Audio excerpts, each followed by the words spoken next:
Today I'm going to teach you how to tune your guitar, but first of all, let's learn what the names of the strings are. So on the guitar we have 6 strings. Now we have this string here, which is closest to the floor, and this is the thinnest string that we have. And from here they go up in thickness. So our thickest string is this one here. So the names of the strings are E. We refer to this as our low E. Then we have our A string, followed by our D string. Next we have our G string. Then we have our B string, and then we have another E string. So this string here we refer to as our high E, and this one here we refer to as our low E. When we are tuning up our guitar, it is best to use a digital tuner. Some people like to tune their instrument by ear, which is okay if you are used to playing, but if you are a fully beginner and you're new to playing guitar and you're new to learning music, please use a digital tuner, because if you've never played an instrument before, it is likely that your ear is not yet trained to be able to tune your guitar to the correct note. So the digital tuner that I use is this, and this is a digital tuner that you clip onto your guitar's headstock. You can also get a digital tuner in the form of a pedal, and you can also get tuners on your mobile. So the thing to look out for when you are using a tuner is that some of them can actually tune other instruments as well. So this tuner here can actually tune guitar, bass and violin. So when you are using a tuner, make sure that it is on the guitar setting. So before we get into tuning our guitar, I just want to take a second to point out that some guitars, like my Stratocaster, have all of their tuning pegs on one side. However, if you have a guitar such as a Les Paul, you will find that your tuning pegs are on both sides. But don't worry when you are tuning up, because when you need to loosen a string or tighten the string, the direction that you twist the pegs, or the tuning heads, is the exact same. So now that the guitar tuner is on my headstock and it is switched on, it is time to tune each string individually. So I'm going to pluck my low A string,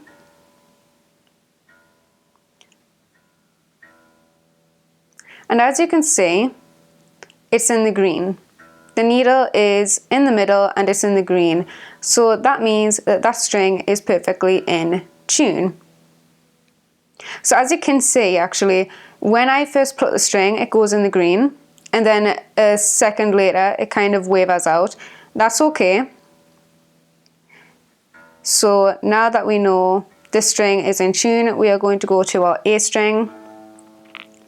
Now as you can see on this one, the needle is below the center line. Now that means that we need to tighten the string. So what we do is we take the tuning peg, or the tuning head, whichever thing you want to call it, because some people call it both. And so what we do is we twist it anti-clockwise to get it to go up to pitch. And you just want to do it slowly. You don't want to do loads at a time. But as you can see, that is perfectly in tune now. So next we have our D string, and the needle is sitting past the center line, so that means that that string is too sharp. So what we do is we twist the tuner and we twist it clockwise.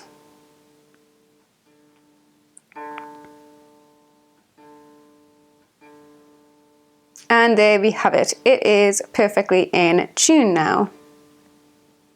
So using the method that I've just shown, that is how you tune your guitar, and you do this for every string.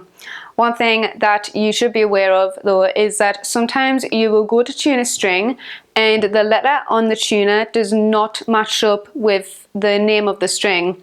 So if you are trying to tune your low E string and you have a D come up on the tuner, don't worry, don't freak out. It just means that you need to keep tuning that string until it becomes an A. And the easy way to be able to work this out, because it will happen for other strings as well where they will end up massively out of tune, is just to remember that the musical alphabet goes from A to G, and after G it goes back to A. Now we do have sharps and flats, but when you are tuning as a beginner, in E standard tuning, you don't need to worry about the sharps or flats. So when I say E standard tuning, I mean that is the tuning that we use where the strings match up with the names of the strings. So that is a wrap for today's lesson, and I really hope that it helped you guys out. I do have some other beginner guitar lessons on my YouTube, so make sure to check them out as well.